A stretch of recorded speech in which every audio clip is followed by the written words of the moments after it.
Let's talk about Ed Miliband, whatever his job title is this week. Energy Security Minister and Net Zero Secretary. I mean, you can't be both. It's energy security or net zero, a point I've made to all the Tories in that role as well.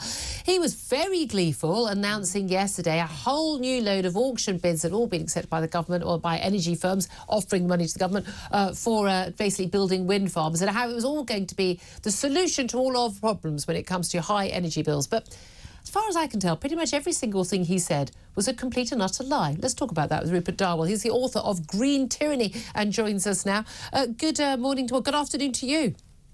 Good afternoon, Julia. Thank you very much indeed for joining us. I mean, Ed Miliband said yesterday, and he tweeted this as well yesterday. He said the results are in, and the government has secured a record-breaking 131 new clean energy projects in the latest renewable auction round.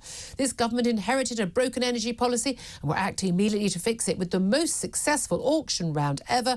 Last year, he said, the Conservatives oversaw a disastrous result with zero. He capitalised it. Zero new offshore wind projects. Labour came in and fixed this. The results are power for over 11 million homes with a new supply of clean, homegrown energy.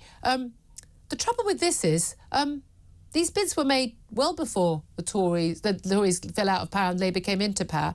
And all of the bids are more expensive than the price of gas for providing electricity. And the only reason they actually got a load of bids was because the government, with our taxes, is offering those firms huge subsidies this year because they didn't get any bids last year because the price wasn't high enough. I mean, everything he said was just nonsense, wasn't it? Yeah, it is complete. Actually, as you point out, it's complete drivel. Yes, the enlarged subsidy pot was put in place by the previous government, I should add, to its great shame. Yep. They're all as bad as each other, Rupert. They're all as bad as each other. That caused a sort of feeding frenzy from the climate industrial complex. What these bids mean is that it means higher prices for electricity consumers, because the guaranteed prices that the wind investors and the solar and tidal and so forth get are way, way, way higher than the wholesale price for generating electricity. So it guarantees higher costs. What's interesting in that Twitter thread or X thread that Ed Miliband put out, he said he actually didn't say this would cut costs, cut bills. What he said, it will insulate households from shocks from foreign dictators and all that kind of garbage. Well, that's one of the things. He's obsessed with this idea that we have to get away from fossil fuels, particularly, gas and oil, particularly gas for creating electricity, simply because, which creates most of our electricity, because, other than nuclear, because, if we're getting it from totalitarian governments, then, with the whims such as Norway and the United States. Well, this is it. The vast majority of our gas from abroad doesn't come from, never did come from, Putin and the Saudis or, it comes from our democratic allies. Well, that's correct, and the shock he's referring to was a one-off shock of Putin's invasion of Ukraine in 2022, and Europe is virtually weaned itself off Russian gas. So if there were a shock in the future, it would be as a result, say, of a peace deal with Russia, which could lead to Europe importing. Basically, Europe would be awash with gas. Well, but hold on a minute. You're more likely to see prices fall than rise. Exactly. Look, the thing is, when the Ukraine war happened and we got the sanctions, and then gas prices just went sky high across Europe, they didn't go sky high as much, and not anything remotely as much in America. Why not? Because they produce their own oil, their own gas, they frack. And although they talk a lot about the green stuff, they actually carry on being the major fossil fuel producer in the world. But this is the thing. We're constantly told that the solution to all of our problems, reliability, security, the cost and everything, is all down to we need to wean ourselves off fossil fuels, even though they're much more reliable than renewables. And renewables are the answer. But what happens when the wind doesn't blow? What happens when the sun doesn't shine? I can't see much sunshine out of my window right now.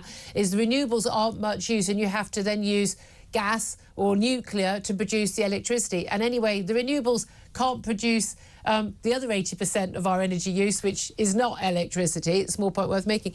But the government keeps making these claims that we're going to get all these green jobs, we're going to be better off, our bills are going to come down, and we're going to have more secure energy by building all these wind turbines at a massive public subsidy paid for by us through our taxes and through our energy bills. The numbers simply don't add up. Well, they're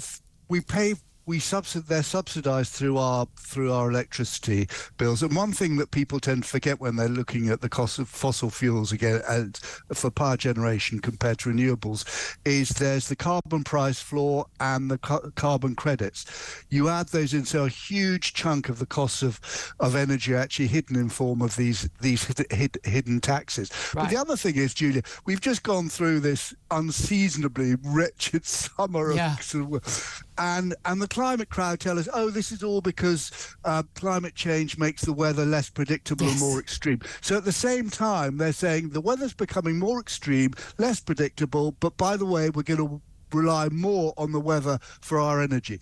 That makes no sense. No, but also human civilization is only developed by our use of fossil fuels to harness nature, to control nature, so that when it's very hot, people can have air conditioning and protect themselves. And when it's cold, which, by the way, kills more people than heat by a massive factor, we can keep ourselves warmer because we have reliable fuels. I have genuinely no doubt, if Ed Miliband keeps going down this route and they stick to these mad policies, and again, Tories only marginally better by a tiny stroke on this. I mean, they're all just as insane. Greens and Lib Dems equally. That if we go down this route, we are going to have blackouts. We are going to have rationing of energy in a first world country.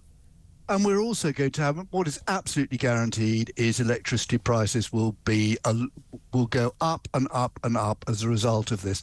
And as you point out, in terms of blackout, the thing that they can't do is replace the gas-fired and the old coal-fired power stations with new ones, which will keep the lights on when there's not enough wind and the sun's not shining, which happens quite a lot in this country, by the way. It's just unbelievably depressing. When I talk about this, and I tweet about this a lot, and I talk about this on air a lot, when I talk about this being an insane, net zero is insane, I don't just mean I disagree with it or some aspects of it. It is net zero policies, you know, the policies on electric vehicles, on more solar and more wind, replacing somehow by 2030, replacing all of our other energy, electricity production. It's insane. It's not desirable. It won't happen. It can't happen. They must know that, Rupert. I mean, there must be someone working in that department or working in number 10 who can do the maths of an 8-year-old and work this stuff out. And yet they're pushing these policies and gaslighting the rest of us, saying, oh, climate denial, whenever we go, your numbers don't add up, it doesn't make sense, we think the emperor is wearing no clothes. The emperor is walking around stark, beat naked right now, with everything swinging free. We can see it all. And we're all being told, don't say anything, it'll all be fine. Yeah, I think that, I mean, the psychology of this, I think, is really interesting. Group psychology is much more of a factor, I think, than the individual. And I think if you talk about, is there someone in number 10 who actually has the truth about all this? I'd say the answer is no, because no one wants to hear the truth. You actually, you get punished, you'll get marginalised if you say this. But the one thing I think Labour should be aware of is net zero will destroy this government because it will destroy the economy. And a sick economy, a moribund economy like ours, won't produce the growth, the tax revenues that people want for public spending. And they'll have brought it on themselves, and they can say they weren't warned, but we've been warning them. But let's face it, it's more likely you and I will be prosecuted for disinformation because apparently what we say, facts aren't allowed anymore. Rupert Darwell, always a pleasure. Keep up the great work, author of Green Tyranny.